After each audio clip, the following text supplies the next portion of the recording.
For Louisiana versus all y'all, Jarrett Roser here, wishing everyone a happy Thanksgiving week, as well as a happy start to the LHSAA high school football playoffs. I hope everyone is healthy and safe, starting off both of these wonderful times of the year, the holiday season, as well as the high school football postseason in Louisiana. I know I'm certainly thankful and excited that we've made it this far and can't wait to see what's ahead these next few weeks as high school athletes and coaches from around the state battle for the right to play for some state championships shortly after Christmas. Usually this time of year, I release my playoff predictions for each of the 9 brackets via Twitter, but in the first year of the Louisiana vs. All Y'all channel on YouTube, I decided to take to a video format to go bracket by bracket and look at each matchup all the way through to some state champions. Remember, this is all in good fun, similar to March Madness and the college basketball tournament. No hard feelings anywhere, and I certainly look forward to some folks proving me wrong, and I have no doubt letting me hear about it along the way. So hopefully we can have some fun with it. Hit the button below to subscribe to the Louisiana vs. All Y'all channel on YouTube and make sure you don't miss any of the playoff prediction videos, as well as interviews with high school athletes, coaches, and sports reporters from around the state of Louisiana. Best of luck to everyone, and hopefully I'll be seeing a few of you in the Superdome in just a few weeks. Looking at the Division IV bracket, this is a tournament that really intrigues me year in and year out. It doesn't get quite the same fanfare as Division I or Class 5A or some of the bigger schools, but it seems like every single year come November and even getting into December, you have half a dozen teams or more that you can kind of talk yourself into that have put together strong seasons, have played and in many cases beaten teams from those higher classifications. Since the split format went into effect in 2013, 4 different schools have won state championships in those 7 years. 5 other schools have made trips to the Superdome and finished as state runner-ups. And that's not accounting for the fact that a team like Calvary Baptist was a Division III champion and is now in Division IV, or a team like Riverside that was a Division III runner-up and is now down in Division IV. Starting at the top of this year's bracket, that Calvary Baptist team is the number 1 seed. They're a team that has played some great competition up in the northwest corner of the state, was able to kind of last minute because of COVID circumstances schedule reigning Division I champion Rummel and played the Raiders relatively close for about a half before a couple things went against them, and they ended up falling by a couple scores to one of the powerhouses of the state. Calvary Baptist takes that number 1 seed, and they lead a group with several of those teams that I'd mentioned had made recent trips to the Dome, including a potential second-round matchup with a Catholic Point Capee team. LSU commitment Matthew Langlois and company were in the Dome last year, would like to complete that mission and come out on the right side of things at the end. This time around, those Hornets are the number 8 seed. You look at a team like Southern Lab that has had a lot of postseason success and another talented roster, a senior running back in Latrell Pruitt, several talented juniors, including athlete Herman Brister III, the number 4 seed Ascension Catholic, another talented group. They have recent Dome history, finished as state runner-ups a couple times to Lafayette Christian, who is now up in Division III, but kind of reloaded and a young group for those Bulldogs, ready to start making their own runs. On the bottom half of the bracket, you see the reigning champions, Ouachita Christian as the number 3 seed. They defeated Catholic Point Capee in the 2019 state championship, 67-22. They had some ups and downs along the way, some close calls, but by the time they got to the Dome, they were really rolling with then junior, now senior quarterback Hunter Herring, who is committed to the Cajuns after that strong junior campaign. The Eagles and Coach Stephen Fitzhugh were scheduled to start the tournament against number 14 seed Hamilton Christian before Hamilton Christian had to end its season because of COVID-19 concerns.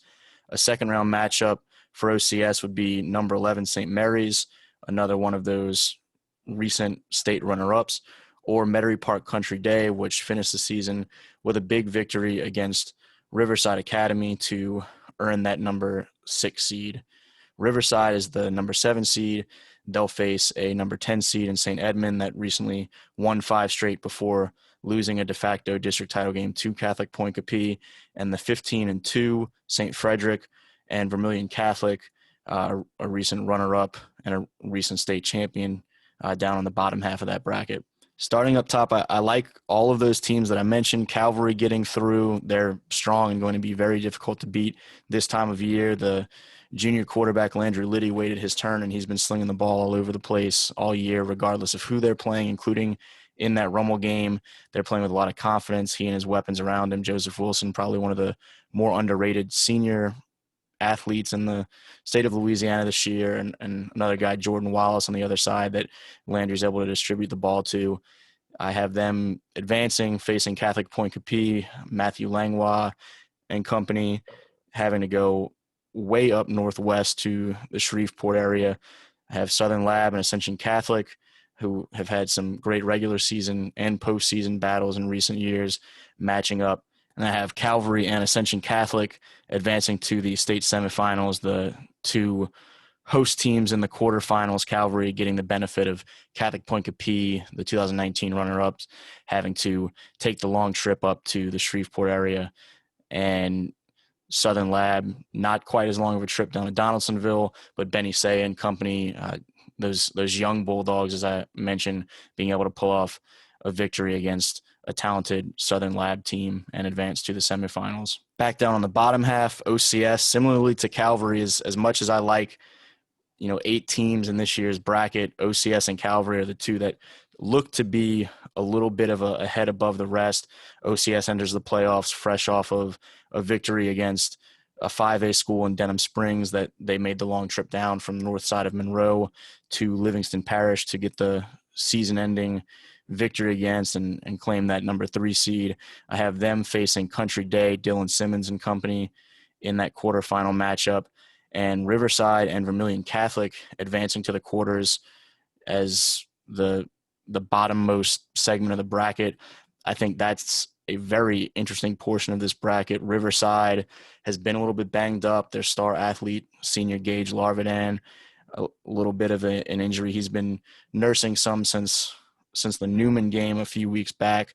And so as he goes, could play a big factor against the St. Edmunds team. As I mentioned, winners of 5 straight. They have a great sophomore in Kieran Davis, but a great sophomore running back on the other side to help out Gage and company and Elijah Davis. And I also like some of the seniors that they have on the defensive side of the football with Nick Washington, Robert Wells and company, David Renaud.